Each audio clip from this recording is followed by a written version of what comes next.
Hello, everyone. My name is Braden. This is Airless Quill 9, and in today's video, we're going to take a look at the fighting style feats that are present in the 2024 5th edition Player's Handbook. Hopefully, you can tell that my voice sounds slightly different. I realized that my audio was recording out of the wrong device, so now it is coming directly from my microphone front of my face, so hopefully that improves audio in my videos quite a bit. But in today's video, we're going to take a look at fighting style feats. These are feats that are available to characters that get the fighting style feature from their class. That is currently the only way to get access to feats. And if you have the fighting style feature, you have access to every single one of them listed. So,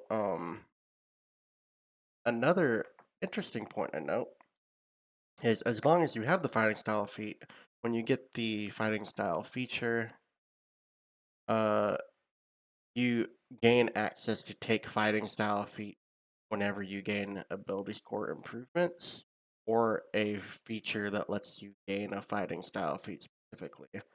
So you could gain a multitude of fighting style feats as you are leveling up through your adventure. So this will allow a lot of additional character creation opportunities. So a lot of these are going to be very similar to the ones presented in the 2014 Player's Handbook. So I'll go over them briefly if they are. Otherwise, I'll bring attention to them. So the first feat on our list is the Archery fighting style feat. As you can see, all feats now have a prerequisite as you have the fighting style feature in order to take them. But as I said, you can take these at any ability score improvement, including when you fighting style feature, you'll get to at least one of these. Archery has really seen no changes at all. It just says when you gain a +2 bonus to attack rolls you make with range. Gain a +2 bonus to attack rolls you make with ranged weapons. This should be very familiar to those who have played the 2014 version of any of the martial classes taken. Blind fighting was an option seen in Tasha's Cauldron and Everything. It has now been included in the 2024 5th edition Player's Handbook. As you can see here, the blind fighting style gives you blind sight with a range of 10 feet. So there's some opportunity for that and some interesting. Blind sight is a neat sense. Defense. This fighting style is pretty much exactly the same. They just changed the wording of it a little bit. It says while you're wearing light, medium, or heavy armor, you gain a +1 bonus to armor class. So fairly simple. This one boosts defense wearing armor. Dueling. This one should be pretty much exactly the same. When you're holding a melee weapon in one hand and no other weapons, you gain a +2 bonus to damage rolls with that weapon. Great weapon fighting. Great weapon fighting has actually seen a change. Now it says when you roll damage for an attack you make with a melee weapon that you are holding with two hands, you can treat any one or two on a damage die as a weapon must have the two-handed or versatile property to gain this benefit. So in 2014, this fighting style lets you re-roll the die when you rolled a 1 or 2. This new version now just says treat the damage die as a 3, so there is no re-roll. This may be a slight damage decrease. However, this will speed up combat by not needing you to make rerolls after rolling damage. Um, with the additional improvements that all martial classes have gotten, especially weapons, I don't believe this is as big of a detriment as some people might think. This really will just speed up play, and I still think this fighting style is fine for those who want to carry big, beefy weapons. It also prevents you from rolling ones or two, so not really too much to complain about. Interception. This fighting style previously appeared in Tasha's Cauldron of Everything. As you can see here, it says when a creature you can see hits another creature within 5 feet of you with an attack roll, you can take a reaction to reduce the damage dealt to the target by 1d10 plus their proficiency bonus. You must be holding a shield or a simple or martial weapon to use this reaction. This is a niche fighting style. Um, there I think this would pair best with honestly, I think Interception pairs best if you're playing a character that does not wield a shield, and we'll discuss that why in one of the next options. But Interception does have some usability here. Damage reduction is a pretty niche uh option in Dungeons and Dragons, so it has its uses. You may not want to use this at later levels of play, but it could be useful early on. And whenever you gain a level in a class that has the fighting style feature, you have the option to replace your fighting styles. So if you want to use Interception, I'd pick this up at early levels and then swap it out later on. Protection. So the protection fighting style has seen significant changes.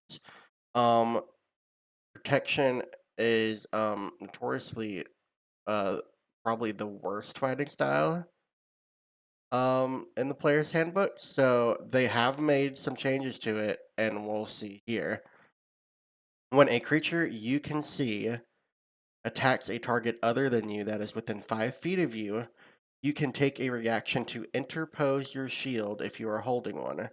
You impose disadvantage on the triggering attack roll, and that is where 2014 ended, and all other attack rolls against the target until the end of your next turn if you remain within 5 feet of the target. So, protection has gotten a massive buff. So, if you are next to one of your allies, you can use your shield as a reaction, impose disadvantage on triggering attack roll, and all subsequent attack rolls against that target as long as they remain within that 5 feet distance of you. So protection is now a awesome defensive fighting style. I really see this being useful for paladins that want to play the sword and board, or even fighters who want to do that. Um, to play a really interesting ranger, or just any class that has the fighting style feature.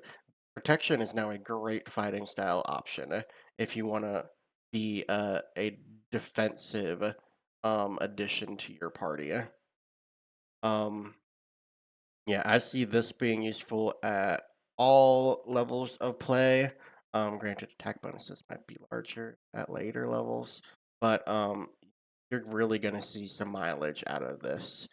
So this is protection that is now a amazing fighting style option.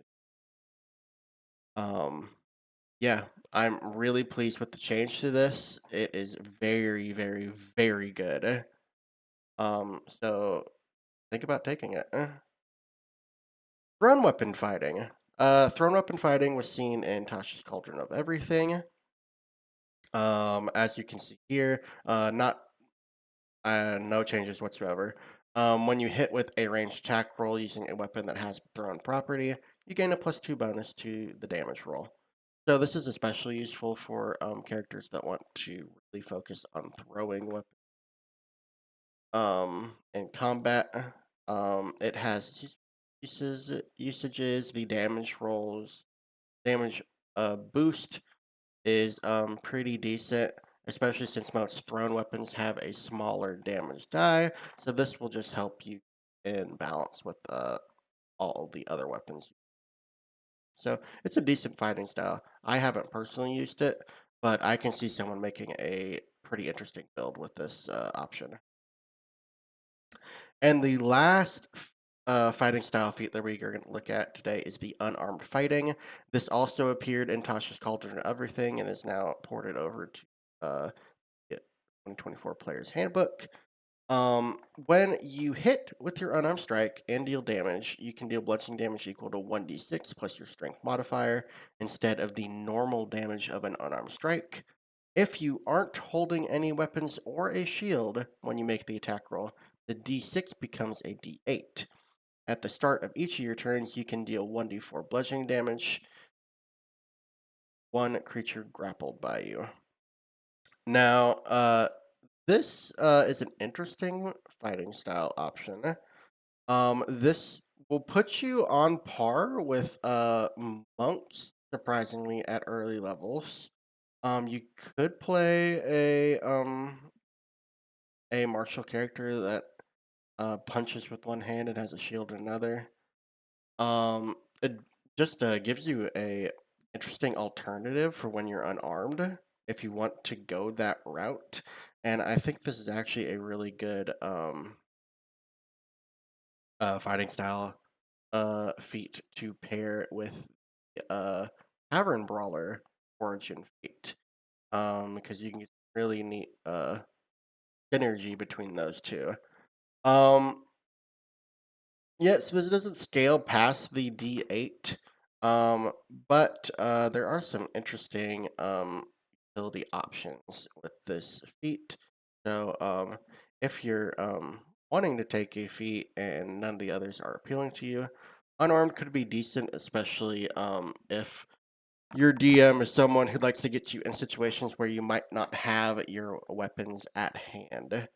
So this could be a option that stands out to you.